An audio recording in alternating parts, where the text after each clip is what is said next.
Ser pescador en esta época es una de esas profesiones que parecen románticas solo para quienes jamás han sostenido una red empapada al amanecer. Desde lejos, el mar aún conserva su poesía. La superficie brillante, las olas que murmuran promesas, ese horizonte azul que engaña incluso al más cínico. Pero de cerca huele a gasolina, desesperanza y a manos agrietadas por el sal. Hay una belleza triste en ver a un hombre que aún cree que el océano le pertenece, cuando en realidad hace tiempo pertenece a corporaciones, satélites y algoritmos. El pescador moderno es en esencia un sobreviviente de otro siglo, un anacronismo flotando en aguas contaminadas, aferrado a un oficio que ya no tiene lugar en un mundo que prefiere peces empaquetados sin espinas y con código de barras. Porque ser pescador hoy no es luchar contra el mar, eso sería noble, sino contra la burocracia, los precios del combustible y los fantasmas digitales que predicen con precisión matemática cuándo y dónde habrá un cardumen. Él, con su fe rústica y su reloj biológico atado a la marea, compite ahora con drones, con fábricas flotantes, con el apetito global del consumo. Y mientras los barcos industriales arrasan kilómetros de vida marina, el pequeño pescador, con su bote astillado, lanza la red como quien lanza una plegaria.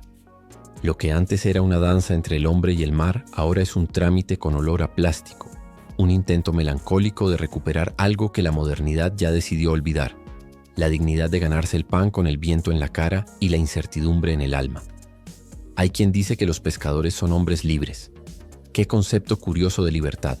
Despertarse antes del sol, enfrentarse a la tempestad y regresar con suerte con lo suficiente para pagar el hielo que conservará el pescado que probablemente nadie comprará. Es la clase de libertad que solo admira quien nunca la ha probado, porque el mar, aunque parezca infinito, tiene una manera particular de recordarte tu pequeñez. Uno podría pensar que la soledad de esas horas interminables en el agua es un acto de meditación, pero no. Es resignación disfrazada de rutina, una oración muda a un Dios que ya no escucha.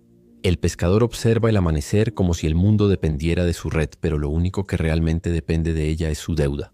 En la orilla, la ciudad bosteza. Los turistas fotografían el horizonte con filtros color pastel, y él, invisible, rema hacia el olvido. Las manos le duelen, los ojos le arden por la sal, y aún así sonríe cuando el primer pez salta sobre la superficie, como si ese pequeño milagro justificara todo el cansancio.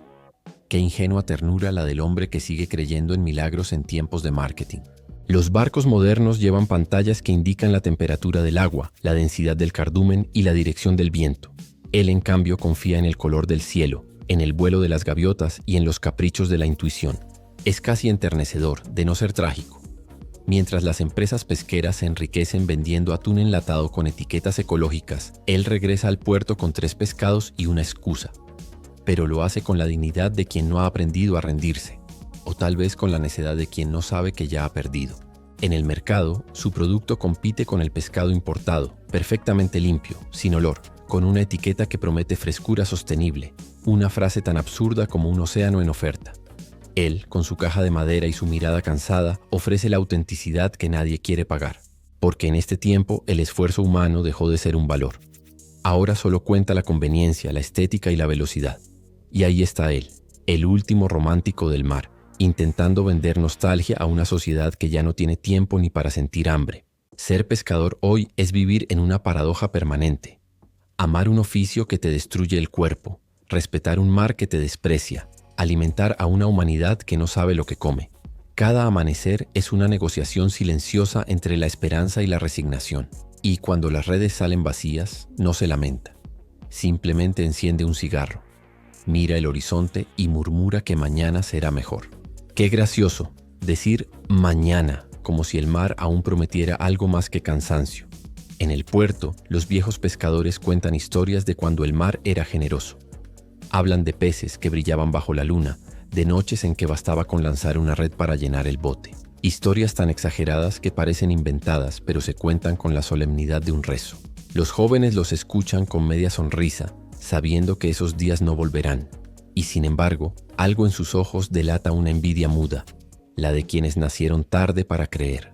El pescador moderno vive en un mundo donde la paciencia es un defecto. La economía global no tolera las pausas del mar, ni los caprichos del clima, ni los silencios entre las olas. Y así, mientras él espera que el viento cambie, la bolsa de valores ya ha decidido el precio de su trabajo.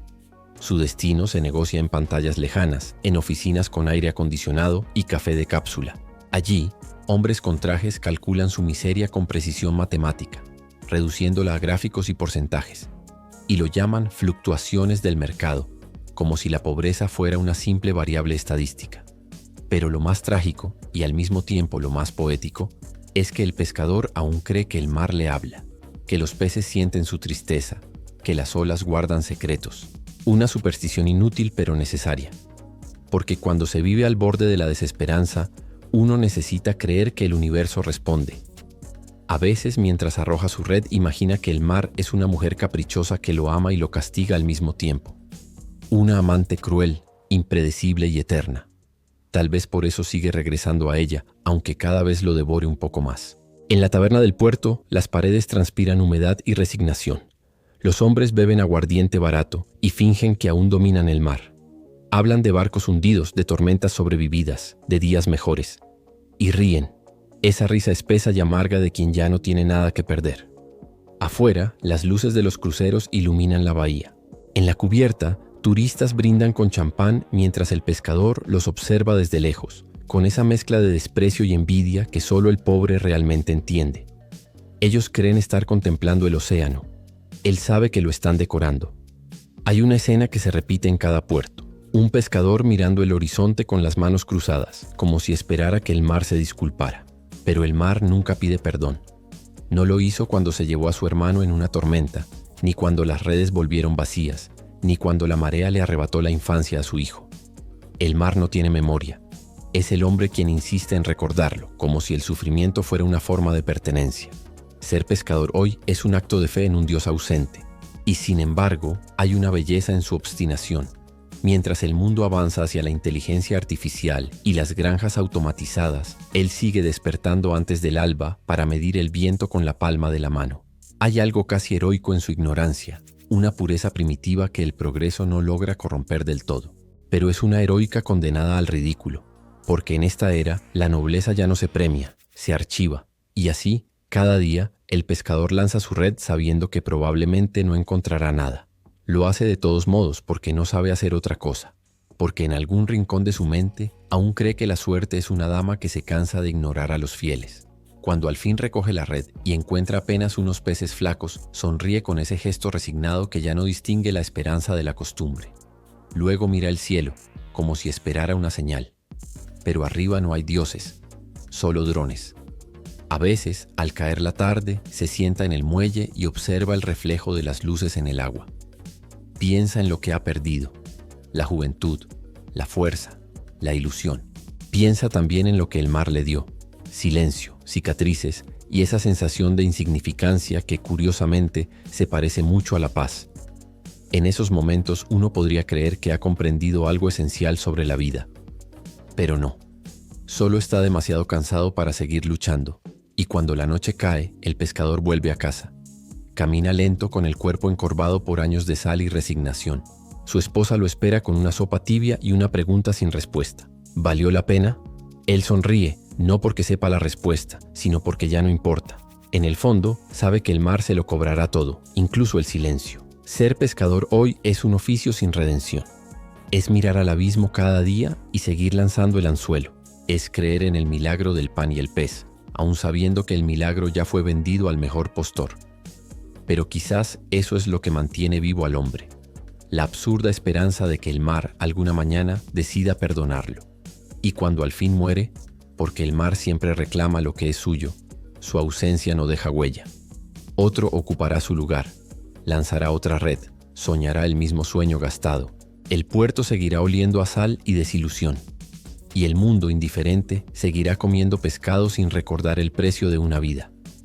Al final, ser pescador en esta época es eso, vivir condenado a la nostalgia de un tiempo que nunca volverá, morir creyendo que el mar te amaba. Y lo más irónico de todo es que tal vez en el fondo sí lo hacía, pero solo como ama el océano, devorando.